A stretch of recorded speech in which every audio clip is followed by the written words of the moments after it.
ओरैनो एनडिबिनि केसफोरखौ उइथड्र खालामनो थाखाय थांनाय 2003 नि 12 जुनावनो बिथांमोना मोनसे माइनस दिहुनदोंमोन। बे माइनसखौ नोंथांमोननो होगोन जे गासैबो एनडिबिनि एनआइए केस जानानै नांनानै थानाय बेखौ उइथड्र खालामनांगौ होननानै एनआइए केससिम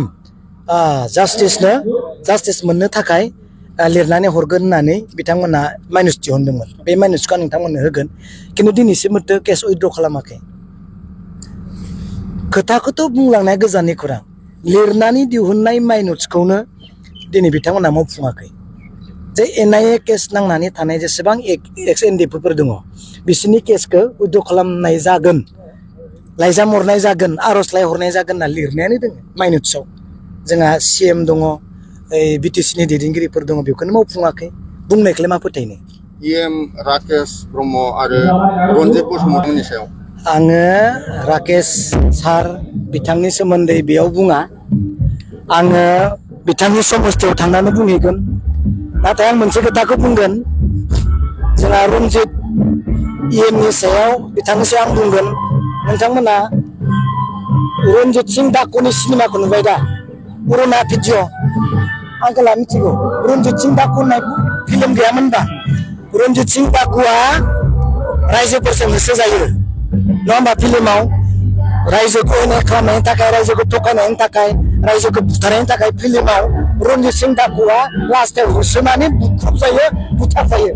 थिग बेबायदिनो रन्जित सार इएम बिथाङाबो टाइटेलावसो बेलेग, बिसोर डाकु नालाय रायजोजों होसो जानाय, बुग्लि जानाय, रायजोखौ थगायनायनि, रायजोखौ अयनाय खालामनायनि, दंफां दाननायनि आरो जेरै मा होनना बुंगोन हा होनो हायैनि रायजोफोरजों फिल्माव जेरै होसो जादों मोगथाङावनो रन्जित बसुमतारी सारा होसो जागोन।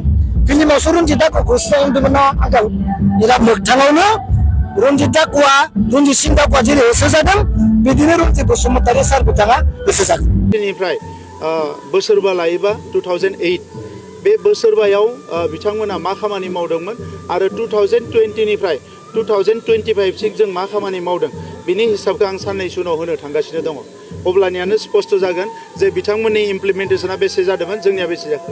माब्लासिम जाफुंनायनि लामायाव दं बे कुनु टाइमनि बाथ्रा थाया, बेयो मावफुंजागोन, खिन्थु किसुमान जिनिसा टाइम टेकिं। आरो टाइम टेकिंआ बेयो नोंनि आंनि सार्थ नङा। दिनै गहपुरसिम गामि सोनाय बियो सानसेनो बेखौ सोजोबना होनो हाया, मानोना सोरबा लुबैनाय सोरबा लुबैयै थागोन। दा बेखौ सावरायनायनि गेजेरजों जानांगोन। गहपुराव मोनसे समाव दाङाबाजि जानानै 500 सुबुङा जिउ गोमाबाय, जोंनि बर' आगोमा बर' फिसाफ्रा।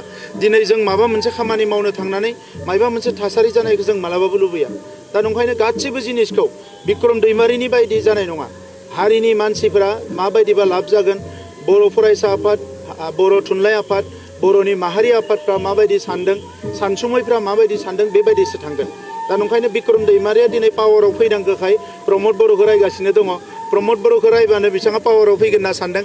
पावाराव फैबाथाय कन्ट्रेक्टरि खालामनानै थाखा मोननैसो खामायनो हागोन होननानै सानदों। बेजों जोंनि मा होनो बेखौ बर' हारिया जेबो लाब जानाय नङा। जोङो नुबोदों मेगन सिगाङावनो गोथां थै, जोंनि बिदा फंबायफोरनि थैनाय। दा जोंखौ बिथांमोना दालालि होनदों, बेफारि होनदों, गोबां बाथ्रा बुंदों।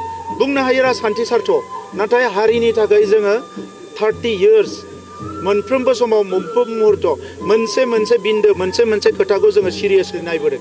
आरो बिनि थाखायनो दिनै जों हमथाबनानै दङ। जों बिथांमोननि बायदि हावायाव बिरग्रा मानसि नङा। दिनै बेवहाय नुगोन, गाबोन बेवहाय नुगोन। बिथांमोननि बायदि जों हावायाव बिरग्रा मानसि नङा।